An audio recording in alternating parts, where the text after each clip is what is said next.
what needs to be done. Now coming back to the smart way of doing business, we all know how things are when it comes to digital payments. And we would like to know from you, since you had this very Bharatpe, what exactly is the condition of digital payments in India according to you? It has grown leaps and bounds. Well, yes, look at the last 10 years since the time UPI has been introduced. It's just grown every month. It breaks the previous month's record. And the way we are going, it will become one of the largest and the most used platform around the world. Okay, it's not just big in India in terms of volumes and the value of transaction, but just wait and watch will beat the bigger systems like the card players like Visa, American Express or MasterCard, etc.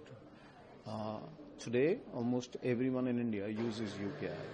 And I'm thankful to the way the government has done it because what really happens is that in developed countries, private players do come and play on the payment side. But in developing countries, normally such things don't happen. It's normally the government who handles the payment or maybe the banks. But look in India, the government has reposed so much of faith on fintech. All the payments apps that you see today in India offering digital payments are generally owned by fintechs. You go to the merchants, every nook and corner of India, the QR codes that you'll see fintechs again. Such a core, such a system which is so core to the economy, payment, without which nothing moves. The government has been so kind and so helpful and so supportive, is in the hands of fintech. And what we are also doing is bringing in newer innovation and trying to expand this further. What we are also doing apart from innovation is reach each and every corner of the country. And today you go anywhere in the country, you'll see a QR, you'll see someone with a phone trying to make a payment. And that's what we see the future of digital payments. And it's not just confined to India now. We've also taken it outside India. You have Singapore, UAE, France, Nepal. So many countries are coming up. So this will no longer, and in fact I would say, is no longer a domestic payment instrument. It is something that is there for the world to embrace.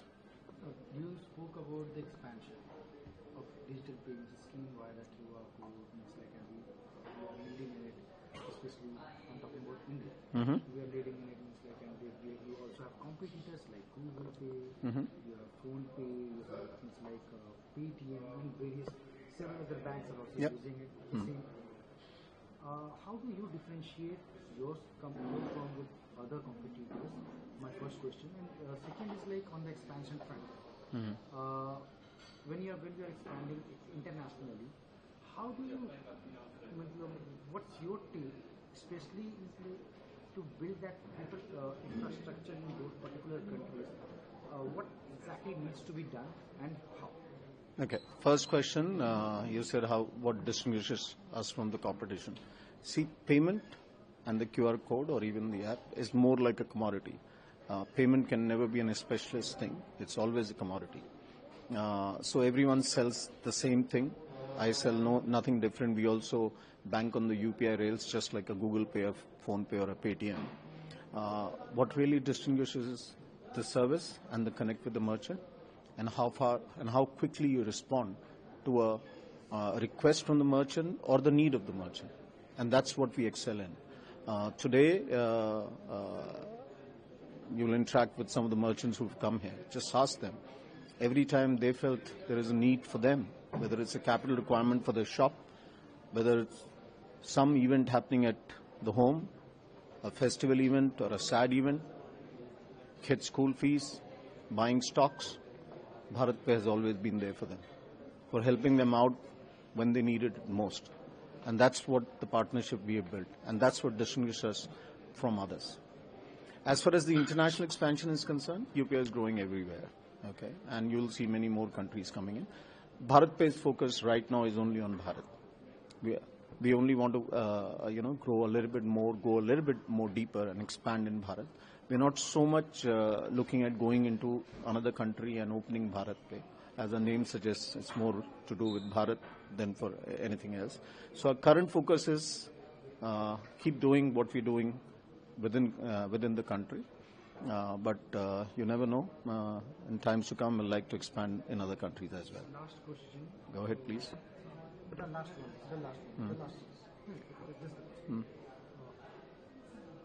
This is regarding the payment frauds and the AI. AI aspect. How do you see this AI aspect? It's like trying to overpower the digital industry, and what exactly are you looking?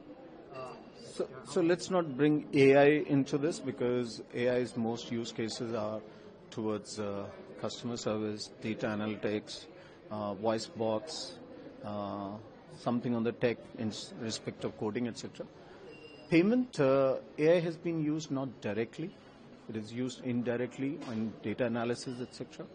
Payment is still a very, very regulated place. It works on certain principles, guardrails. So far, no one has directly applied AI onto the payments. We do apply this on the peripherals, analyzing data, analyzing patterns, etc. You don't apply directly this. And that we've been doing from ages. So this is not because of AI. It's just that the data analysis, responsiveness becomes much faster with AI. We've been using models, AML, transaction monitoring, the moment we started the business, because payment doesn't work without that. AI just helps in doing it a little bit faster and much more efficient. Thank you for speaking with me. Thank you. Thank you for same here. Thank you. Thank you. Okay. Shilpi Kapoor, Head of Marketing, Bharatpe. Hi. Welcome, ma'am. Hi. Please show some insights or tell about exactly the event and the campaign. So, Bharatpe Super Over is the marketing campaign that we started. It was very well timed with the World Cup. And here what we were doing is we were encouraging consumers, our customers, our merchants and our employees to participate and do maximum number of transactions. And at the end of the campaign, the reward was to meet Rohit Sharma himself. So I think that created amazing excitement, because it's not every day that you get to meet Hitman himself. So I think the campaign's done amazingly well for us. And what this has really done is that it has made our connect much more stronger with the customer, because we represent Bharat, and that's what Rohit represents, which is the true Indian spirit. So I think the campaigns worked wonderfully for us. Thank you for speaking with us. Thank you.